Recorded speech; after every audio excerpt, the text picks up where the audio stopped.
Bakit ko nasabi? O, nakita nyo, pag nabayaran nyo na, o, di ba? Hindi naman kayo nagre-reloan, padadalang kayo kagad ng pera. O, di ba? O, ba't pinahintulutan nyo ba sila na magpadala sila ng pera? O, yun ho yun. O, dapat kayo pa magsampa sa kanila ng ganito eh. May nagtanong sa akin, "Hi Boss Rai, hindi ko alam if mababasa po ito. Please enlighten me." Nag-email po sa akin ang isa sa OLA na may due ako. And ito po ang sabi, "Totoo po ba ang loan fraud at iba nilang sinabi? It seems that you have no intention of settling your balance. Will you take the risk of all consequences? We will set an appointment on your barangay. We would like to inform you that we will forward your account to your barangay within this week, subject for filing a blotter for a formal complaint and filing a case in MTC, Municipal Trial Court, under 2016 Revised Rule of Procedure for Small Claims Case, Loan Fraud, and RA 8484, Abandoning of Debt, Access Devices Regulation Act of 1998 under Cybercrime Law, punishable with a fine, imprisonment. And we will request for assistance of Philippine National Police to serve necessary documents to you on your declared address. At pag naisampa na namin ang kaso mo, we have the right to this. Pwede ka namin i-post sa newspaper, sa website namin, and FB page namin dahil loan fraud at scammer na labas mo. Para aware lahat ng financial and microfinancing company regarding sa account mo. Remember, hawak namin lahat ng evidence against you." Wow! Napakagandang katanungan po nito, no? Pero bago natin siya sagutin, imbitahan ko muna sana kayo na pakisuportahan po sana yung aking mga social media accounts sa YouTube, Facebook, and TikTok. Alright. Napaka sinungaling talaga nitong itong mga abusadong online lending apps na to, no? Himayin ho natin, no? Pero ang main na tanong nyo kasi is loan fraud eh. Kasi sa loan fraud medyo may hirapan silang yun eh. Patunayan, no? Kasi pagka sinabi yung loan fraud, ang bagsak niya kasi estafa. Okay? Sa estafa po kasi kailangan meron ho kayong panlilinlang, no, na ginawa, no? Para ho kayo makapanghiram sa kanila. Okay? And for them to understand na merong ganon, no, dapat yon nag-conduct sila ng credit investigation. Wala ho sila nun eh. Pagka ho kasi nakita nila na meron kayong isinabit na government ID at yung inyong pong cellphone number is connected sa e-wallet, binibigyan na kagad kayo, di ba? Pinadadala na kayo na, paano ho nila malalaman na na fraud kayo? Di ho ba? Kasi for it to be fraud, dapat ang ikakaso sa inyo dyan is estafa. For it to be a estafa, dapat po may panlilinlang at panlulokong naganap. Di ba? Kumbaga, nagbigay kayo ng maling impormasyon, nagbigay kayo ng mali-maling dokumento. Di ba?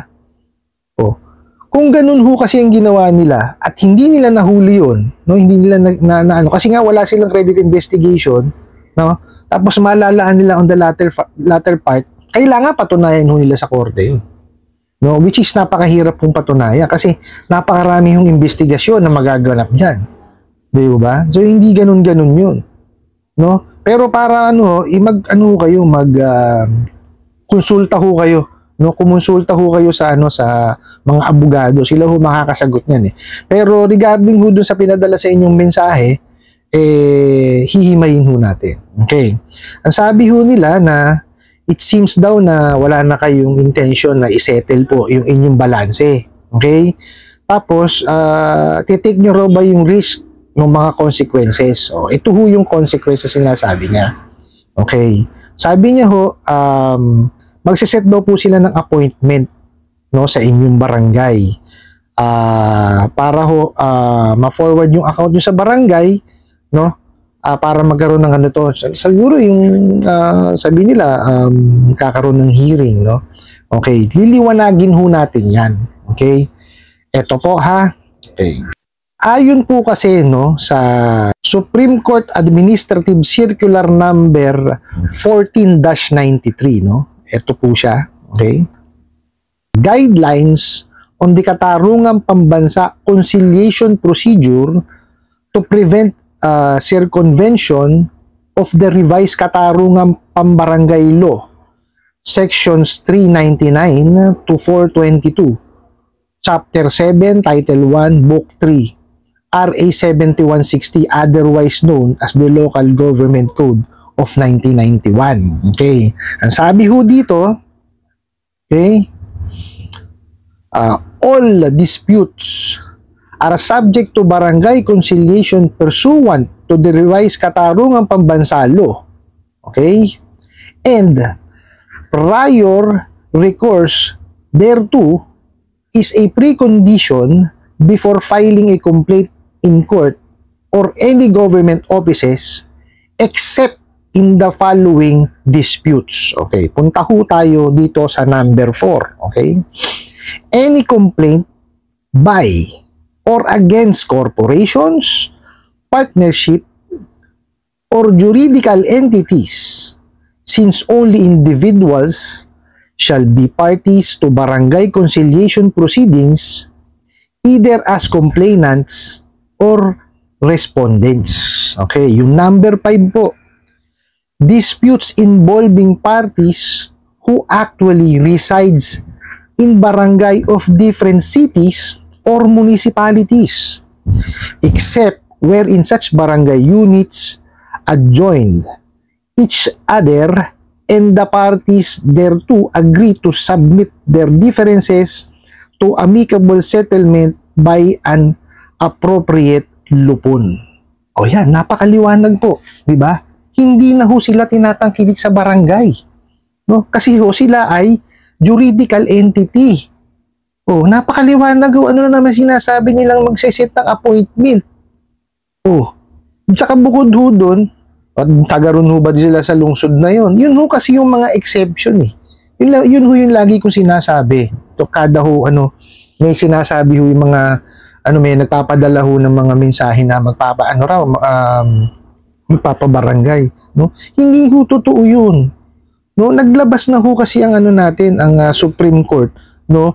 Ng Supreme Court Administrative Circular number 14-93. O yun nga ho yun, no? Pagka yan ho, juridical entity, hindi na ho kailangan pumunta pa sa barangay.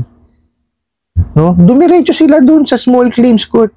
O, basta ho siguraduhin ho nila na masusuffice nila yung requirement po na kailangan, no, ng small claims court.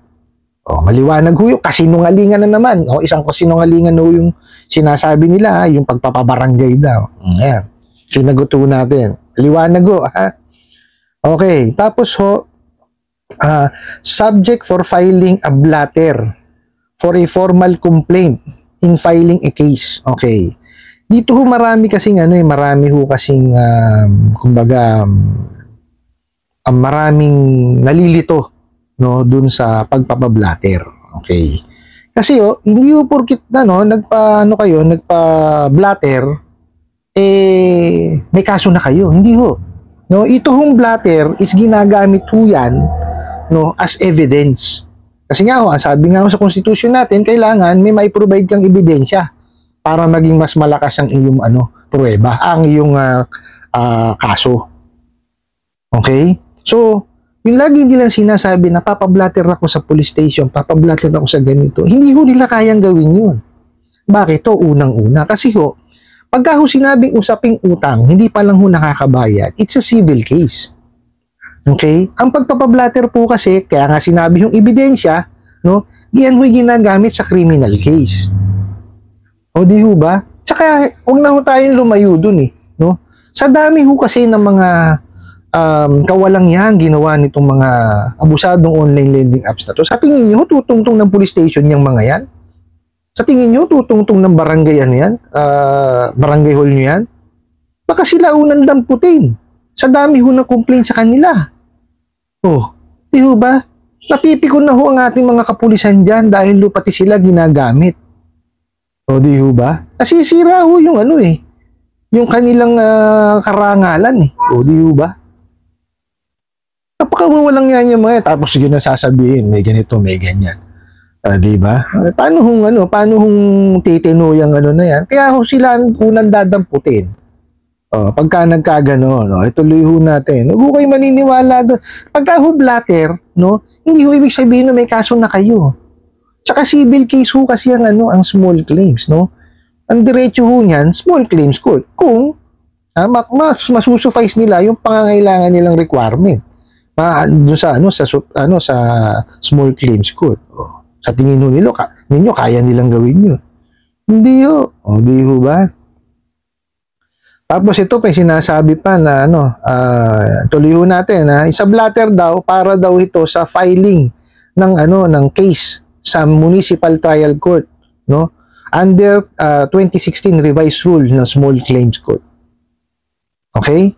Wala akong problema doon. Di mag-file sila sa small claims, di ba? Pero hindi na sila kailangan pang pumunta ng barangay, magpa-blatter sa police. Dumiretso sila sa small claims court. Pero siguraduhin nila na masusuffice po nila yung pangangailangan ng small claims court. Dapat may kumpleto sila ng ebidensya doon. Ano-ano ho ba yung mga ebidensya? Ipagpapatunay ho na meron kayong nahiram sa kanila. Pangalawa, nagawa na ho ba nila or na-exhaust na nila yung lahat ng paraan para kayo ay masingil? Yun po yung demand letter. Pag nakita nyo naman, pag pinadala kayo ng demand letter, puro batas ang nakalagay. Pananakot yun. Hindi formal na demand letter yun. Diba? So, paano nila matutuloy yung sinasampa nilang kaso sa small claims? Di kalukuhang malaki. Di ba? Tuloy ho natin. Meron pa raw ho, bukod sa small claims, meron daw loan fraud. Kagaya nung pagkaka-explain ko kanina, ang loan fraud po kasi, yan yung estafa. Okay? Para ho kayo masampahan po ng estafa, okay? Kayo ho dapat, bago kayo makahiram, no? Meron na hong panlilinlang at panloloko. Ibig sabihin ho, di kayo nagbigay ng tamang detalye, di kayo nagbigay ng tamang requirements, no? Kumbaga may intention kayong lokohin kaagad sila. Pero kailangan patunayan nila yun, dapat na-check nila. Wala naman nung silang credit investigation Di ba? Saka sa tingin nyo, kayo ho manloloko pa sa halagang 2,000 pesos na ibibigay nila. Napakalaking kalokohan naman ho yan. At unless kung ano ho yan, Ola Farmer yan. Sigurado yan, pagka yung mga Ola Farmer, ganun ang gagawin niya. Kasi nga gumaganti ang mga yan Pero hindi ho tama na ganun ang gawin yung ganti. Diba? Wag ho ganun. Kung gusto niyong gumanti, mag-file ho kayo ng complaint sa mga sangay ho ng gobyerno natin, no?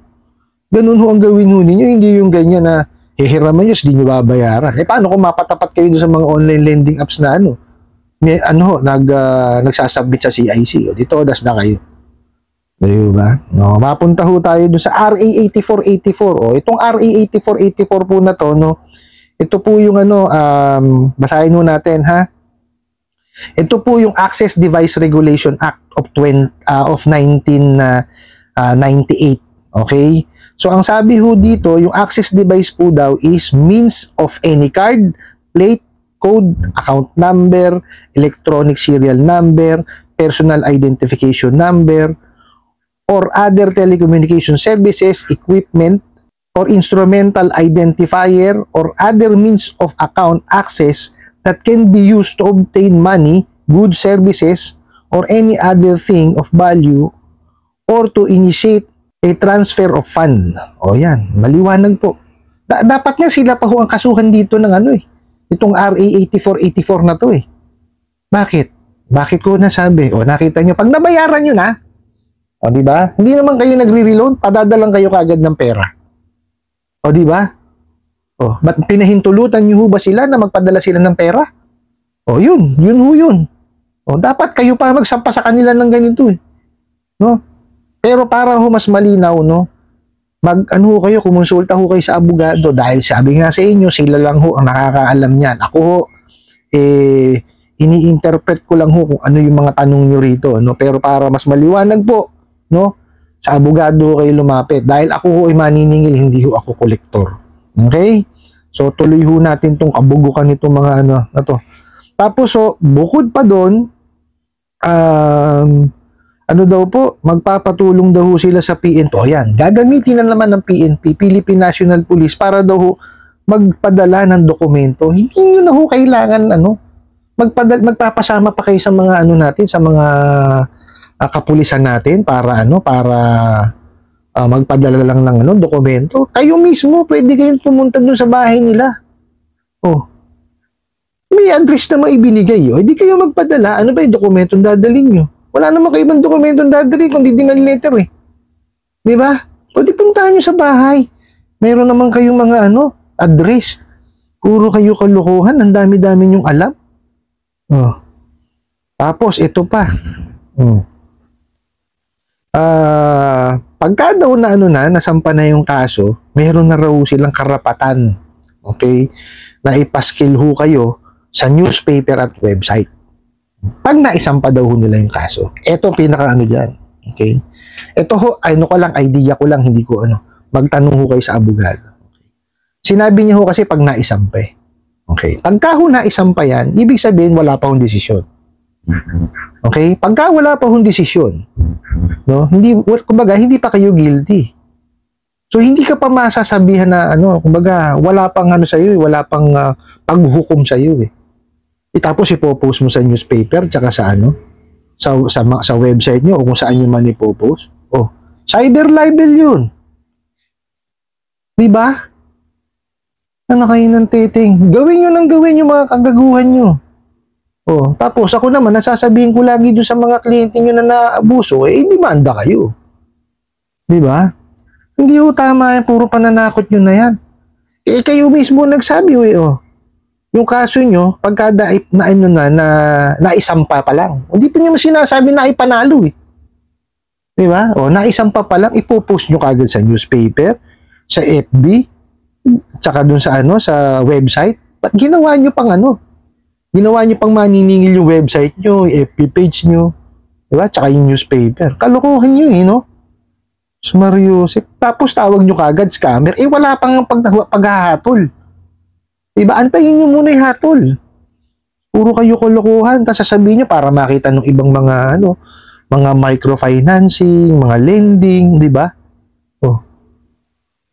Hindi nga kayo kasapi ng Hindi kayo sumusunod sa batas. Dapat kayo, under kayo ng CIC. Oh, ano nangyayari? Hindi, di ba?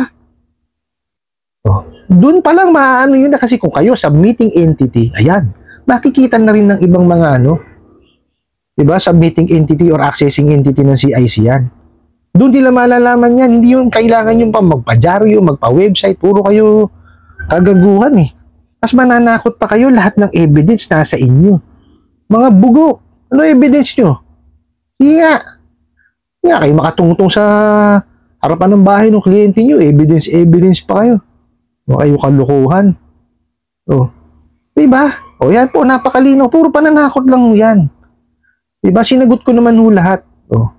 Yan ho yung lahat ng kasinungalingan ng mga bugok na online lending apps na yan. Maningil na lang ng maayos. Diba?